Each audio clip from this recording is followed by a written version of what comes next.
Hola, hola, bienvenidos a otro episodio de Datos que Cuentan, el podcast donde los números nos hablan. Hoy vamos a sumergirnos en el informe Guatemala en Cifras 2024 con el tema de derechos reales, siendo nosotros el grupo número 3. Nuestros integrantes en el tema el día de hoy: Marta Julieta Schlag Ramírez, Jennifer Arabela Lara López, Rolando Salvador López Arévalo, Marlon Manuel López Hernández, Yesia Maricel López Juárez, Fernando Jesús Martínez Gómez y Over Andy Barrios López, estudiantes de la Universidad Galileo de la carrera Licenciatura en Administración Pública y Finanzas en el curso de Gobierno y Sociedad. Este podcast es una publicación clave del Banco de Guatemala. Este informe recopila datos sociales, económicos y financieros del país. Y no solo eso, sino que nos ayuda a entender hacia dónde va la economía guatemalteca. Está aplicada a funcionarios públicos, en este caso cada uno de los integrantes. Listos, compañeros, empecemos. Gracias. Hablando sobre el índice de confianza en la actividad económica del 2018 al 2023, es un indicador utilizado para medir la percepción de los factores económicos derivados de diferentes cambios que han habido en nuestro país. Han habido algunas mejoras, hablando como institución, Policía Nacional Civil, tanto en áreas de recursos humanos como infraestructura. Pues recordemos que en años anteriores ha habido mucha más precariedad en la institución, hablando de infraestructura. Y pues hoy en día se busca dignificar el trabajo policial y con esto a su vez mejorar el servicio a la ciudadanía. El otro tema, precio de la gasolina en el área metropolitana de Guatemala en el año 2018-2023. Recordemos que en Guatemala constantemente la gasolina está en un ascenso. Al observar el cuadro proporcionado por el Ministerio de Energía y Minas, podemos observar que en el lapso del 2018 a 2023 se elevó el precio de 26.36 a 34.36 quetzales. También podemos observar que en el año 2020 fue cuando más aumento hubo, esto debido al tema del COVID. Estos rangos de precio aplican para gasolina superior y regular. La participación como institución Policía Nacional Civil desde el área operativa es realizar patrullajes y operativos en estaciones de servicio para evitar alguna irregularidad, robo u otro delito. Responder a emergencias o incidentes reportados en las estaciones de servicio, colaborar con los empleados, los jefes para garantizar la seguridad del personal y de los clientes. Colaborar con entidades como Energía y Minas, la DIACO, entre otras. También apoyar con verificar que no haya irregularidades en los precios y comercialización del combustible. Y por parte del área administrativa nos sirve como precios de referencia para futuras adquisiciones en diferentes modalidades como compra directa, cotizaciones o licitaciones. Solamente gracias. Muy buenos días, compañeros, muy buenos días, licenciada. El tema de tocar el día de hoy es la evolución del precio del petróleo desde 2018 a 2023, factores determinantes por año. Del año 2018 al 2019, el mercado mostró relativa estabilidad, con precios promediando entre 64 y 70 por barril. Ya en el año 2020, la pandemia de COVID-19 provocó una caída drástica en la demanda de petróleo, además una guerra de precios entre Arabia Saudita y Rusia. Llevó una sobreoferta, haciendo que los precios cayeran significativamente, incluso llegando a valores negativos en algunos contratos futuros. Ya en el 2021, con la recuperación económica global, la demanda de petróleo aumentó, llevando los precios a un promedio de 68 por barril. En el año 2022, la invasión de Ucrania por parte de Rusia generó incertidumbre en el suministro energético global, elevando los precios del petróleo a un promedio de 95 por barril, con pico de superando los 120 por barril. En el año 2023, a pesar de la extensión de los recortes de producción por parte de la OPEP, la producción récord en Estados Unidos y una desaceleración económica global presionaron los precios a la baja promedio de 78 por barril. Fuente de datos: Banco Central de Reserva de Perú, estadísticas mensuales del precio de petróleo. Banco Mundial, análisis de precios del petróleo y factores geopolíticos. Monitor financiero, precios del petróleo en México y en el mundo, de 2019 a 2023. Gracias. Buenas tardes. Haré un breve análisis del promedio anual de trabajadores afiliados al Seguro Social según actividad económica del periodo 2020-2023. La atención de la seguridad social a partir de un enfoque amplio y de beneficio para la clase trabajadora del país tiene como punto de partida la creación del Instituto Guatemalteco de Seguridad Social en el año de 1946. Siendo esta institución, en conjunto con la promulgación del Código de Trabajo y otros logros sociales de singular naturaleza e importancia, como lo es la construcción del Puerto Nacional Santo Tomás de Castilla y de la carretera al Atlántico. Algunos de los principales logros surgidos de la gesta de la Revolución del 20 de octubre de 1944, es decir, hasta antes de la creación del Instituto de Seguridad Social, la atención médica pública, cualquiera fuera su naturaleza, giraba en torno a los hospitales nacionales que funcionaban en la capital y en las cabeceras departamentales, los cuales enfrentaban muchas y diversas carencias.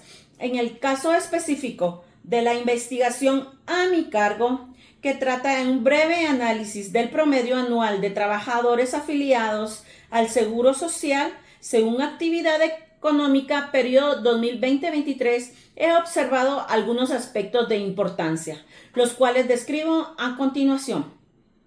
En el 2023, la población de Guatemala ascendía aproximadamente a 17.200 millones de habitantes.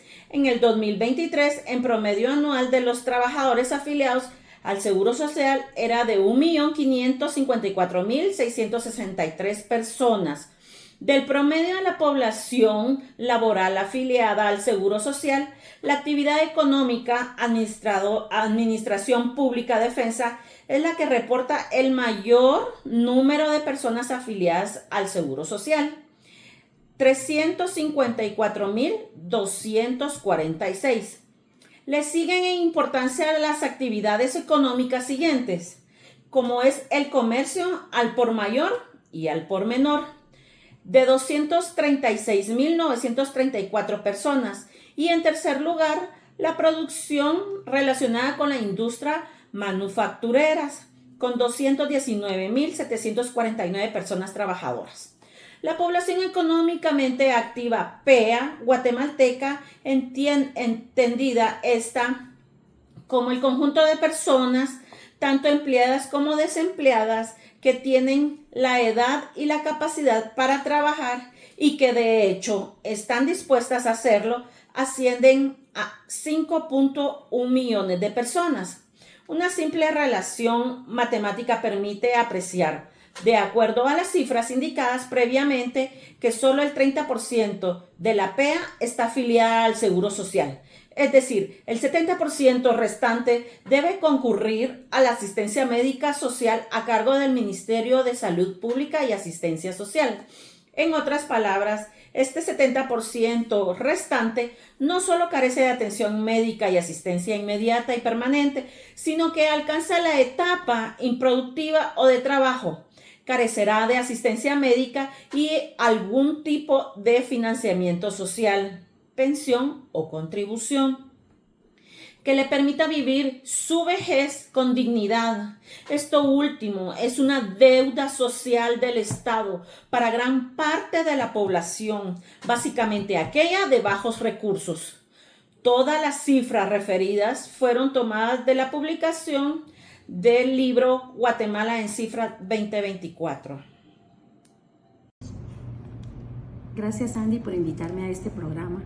Cuando hablamos de los índices de la canasta básica, es un tema muy amplio, ya que como guatemaltecos todos sufrimos de alguna manera por la falta de oportunidades de empleo, ya que en nuestro país son escasas. Entre el año 2009 y 2019, según el Boletín Económico de la Universidad de San Carlos de Guatemala, los salarios mínimos en Guatemala experimentaron varios cambios significativos. En 2010, los salarios mínimos para actividades agrícolas y no agrícolas se fijaron en 1953.33, cubriendo el 91% de los costos de la canasta básica alimentaria y el 50% de la canasta básica. Sin embargo, a lo largo de los años, la capacidad de los salarios mínimos para cubrir estos costos fue disminuyendo. Para el 2016, el salario mínimo se fijó en 2.747,4, lo que representó solo el 69% de la canasta básica y el 38% de la canasta básica alimentaria. En el 2020, los salarios mínimos finalmente superados en el costo de la canasta básica, excepto el caso de las actividades de exportación y maquila que cubrieron el 95%. Los incrementos salariales han sido insuficientes para cubrir la canasta básica familiar y reflejando una brecha persistente entre los ingresos mínimos y la necesidad básica de los hogares guatemaltecos. Muchas gracias, Andy, por invitarme a este tan distinguido programa. Buen día, compañeros, buen día, licenciada. A mí me tocó hablar sobre el Producto Interno Bruto nominal. Guatemala experimentó un crecimiento entre el 2018 y el 2023, aunque con variaciones trimestrales. En el 2023 el Producto Interno Bruto de Guatemala fue de 104.000 millones de dólares. También el Producto Interno Bruto Real de Guatemala ha mostrado un crecimiento relativamente estable entre el 2018 y el 2023, con algunas variaciones.